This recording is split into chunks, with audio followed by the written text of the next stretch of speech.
Alright, I have the RTX 3060. It's the most popular GPU in the world. What? Are you kidding me? It's changed again? Holy crap, that didn't last long. Alright, let's get rid of this one. Yeet! And see what the new most popular GPU on Steam is like. And hopefully I won't have to make this same video next month when it changes again.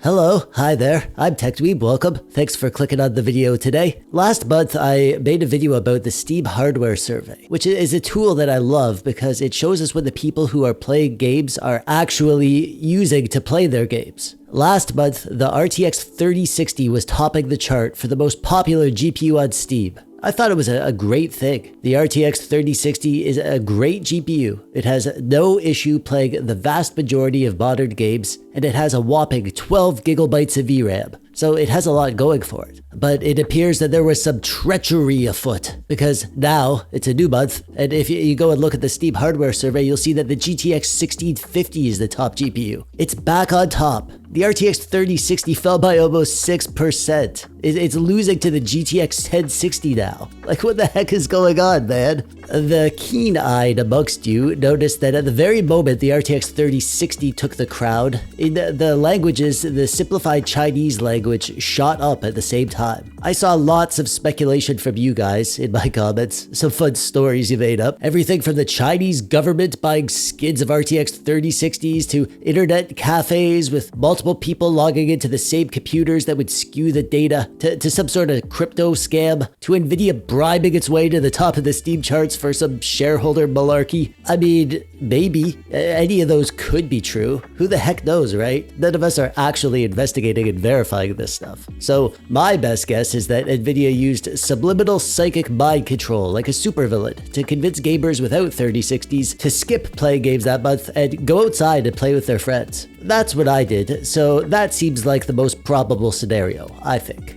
Whatever. The GTX 1650 is back on top, so that's what we're gonna check out today. The GTX 1650 was released back in 2019, which is, hang on a sec, 4 years ago. That's a long time in the computer world. This thing is like an ancient artifact at this point. It has 896 cores, 128-bit memory bus, and it features either 4 gigabytes of GDDR5 or 6 VRAM.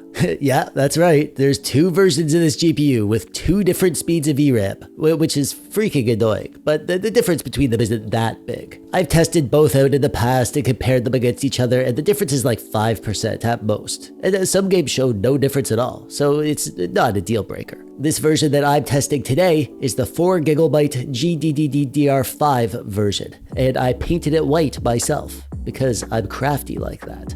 Before we get to testing, let's see what my cat thinks of this GPU.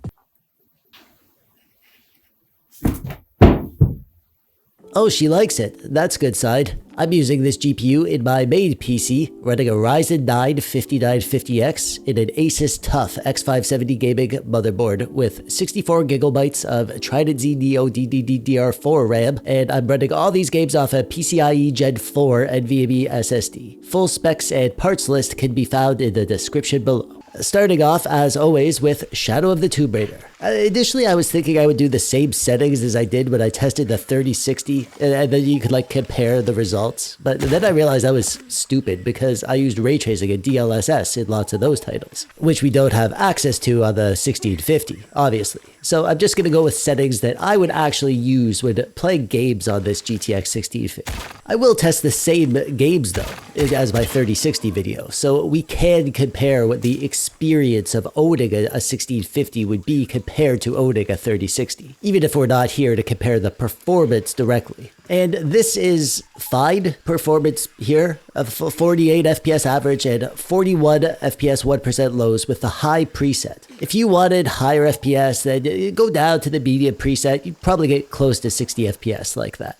And now on to Far Cry 6. 1080p quality FSR 1.0 with the high preset, I got 64 FPS on average with 50 FPS 1% lows. It's a bummer that we don't have access to FSR 2.0 here, but quality FSR 1.0 doesn't look too bad. On FPS games, I prefer the performance to be as close to 60 FPS as possible, preferably more than 60 FPS. These are mouse and keyboard games for me, and they really do feel that much better when you're over 60 FPS. And I really feel the 1% lows. We're doing alright here. 50 FPS 1% lows doesn't feel too bad at all. And at high settings, the game looks great. It's a shame that I'm stuck at nighttime here. You can't speed up the time in this game, and I don't have an hour to play this for a test to wait for the day, so yeah, you'll just have to deal with the darkness. And time for some Doom Eternal. I'm running at 1080p, native resolution, medium settings, and I got 80 FPS on average with 52 FPS 1% lows. Now, 80 FPS is great. The game feels great when running that well. And at medium settings, the game still looks great. Doom Eternal looks great even at low settings, to be honest. And it's so fast-paced that you probably won't even notice the lower resolution textures and effects the vast majority of the time. However, those 52 FPS 1% lows were a little bit noticeable. Since they're so far below the average, I think. I was playing this on a 100Hz monitor though, so if I was on a 60Hz monitor, if it was locked at 60 FPS, I probably wouldn't have noticed those dips. It's not terrible, but if I was playing on this 1650 on my monitor, I'd go through the settings one by one and try to find out which ones affected the 1% lows and turn those down to low. Okay, so we gotta test out Cyberpunk 2077, obviously, the new Can It Run Crisis game, 1080p, quality FSR 2.0, medium settings, and I got 45 FPS on average with 33 FPS 1% lows. This was actually better than I expected. It's nice that we didn't have to go down to low settings, and we could get that FPS up if we went to balanced FSR 2.0. Well, we don't have DLSS here. We can't take advantage of that like we can on RTX GPUs. But you know what? FSR 2.0 is close. It's not quite as good as DLSS, but it's pretty darn close. And the performance boost is identical. And it's freaking awesome that we at least have FSR 2.0 to use on AMD GPUs and older NVIDIA GPUs like the 1650 to give us a big performance boost without making the game look like garbage. And how cool is it that AMD stepped up and gave us upscaling tech that saved NVIDIA's older GPUs? What a freaking bro move from AMD. Next up, we have Uncharted. I'm running at 1080p, balanced FSR 2.0 with the medium preset. I got 55 FPS on average with 36 FPS 1% lows. Now, since it's 2023, we can't talk about GPUs without getting into VRAM. VRAM is a hot topic right now because there are quite a few new games that have real problems with VRAM allocation and texture streaming. Even 8GB GPUs have a hard time running these games well without performance issues and stuttering. So is 4GB GTX 1650 going to be enough to play modern games? Well, probably. For now, at least. I think lots of the VRAM discussion is largely overblown. It feels to me like this is more of an issue of game developers really going nuts with VRAM budgets, since we do have lots of GPUs with like 12GB or 16GB or 24GB of VRAM. They put in these super high-end texture options that eat up the VRAM buffer. And it just means that we have to accept that our expensive hardware isn't expensive enough to run games at high or ultra settings anymore.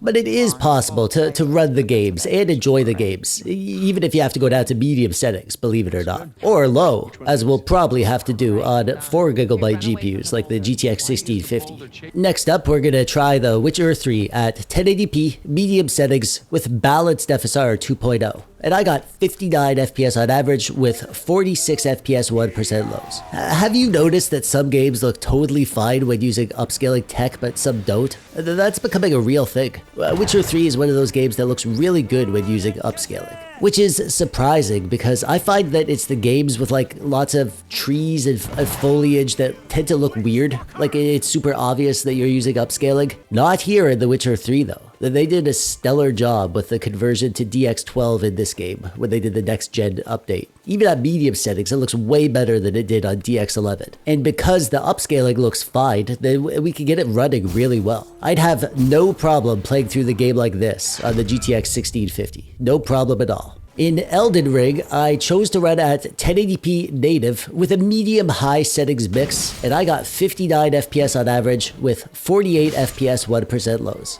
Considering that this game has a 60 FPS cap, this is what you want, to nearly reach the max FPS while getting the settings as high as you can.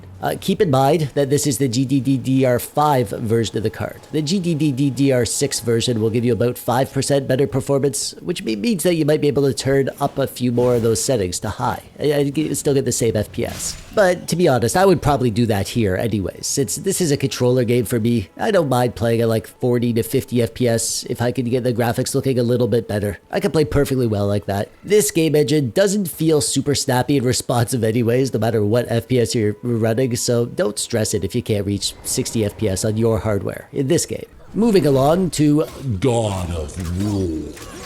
I'm running at 1080p original settings, which are the medium settings in this game, and balanced FSR 2.0. And I got 63 FPS on average with 53 FPS 1% lows. You remember how I was saying that some games don't look as good with upscaling? Well, this is one of them. It's pretty noticeable when you stop and look. I still choose to use upscaling in this game. It's an action game, and I like it better when I'm playing at like 50 to 60 FPS. But if you felt in more of a sightseeing mood, you could turn off the upscaling and lock it at 30 FPS and still have a perfectly playable experience, especially if you're playing with a controller. And last but not least, we gotta test out GTA 5. I'm running at 1080p native with the very high settings, and I got 61 FPS on average with 45 FPS 1% lows. In hindsight, I probably could have ran with the normal settings, which are the low settings, because super well optimized games like this can reach some really crazy high FPSs. That's just always fun to see. But we're over 60 FPS at the very high settings, so this GPU is no slouch. And I haven't mentioned this yet, but you can definitely do streaming and game capturing with this GPU. It has NVENC H.264 hardware encoding, which means you won't take much, if any, performance hit while recording and streaming your gameplay. I've seen lots of streamers using computers with this GPU, gaming on it and streaming at the same time. And lots of YouTubers have capture PCs that they just slap in a GTX 1650 to do their gameplay encoding. That's like some icing on the cake for this GPU, the hardware encoding that it can do. So, why are so many people using this GPU to game on, I think is the question. Well, I can only speculate, but I think it's probably the price. This is like the cheapest NVIDIA GPU that you could buy new. Apart from the 1630, which we don't talk about, because if we ignore it, then maybe it'll go away. People building budget computers are nuts about the GTX 1650. Lots of lower-end pre-builts and laptops use this GPU too, which is good. That's fine. I think this is a good GPU for the price if you're looking to spend the bare minimum. I mean, yeah, you should probably just spend a bit more and get an RX 6500 XT or an RX 6600 if you can afford it. But NVIDIA has earned mind share amongst a lot of gamers, and some people just want NVIDIA GPUs for whatever reason. It's brand loyalty, which I would never let happen. Definitely not me. If you'd like to buy a GTX 1650, the most popular GPU on Steam, and join the cool club, I'll leave some links to a few models that I like in the description below. Do me a favor and click the thumbs up button if you like the video, or don't if you didn't. Stop by my Discord server if you do that sort of thing. I've gathered a fun bunch of tech dweebs over there to hang out with, including yours truly. There's a link to the server in the description below for you to click. That's it from me. I'm TechDweeb. Thanks for watching. Bye-bye.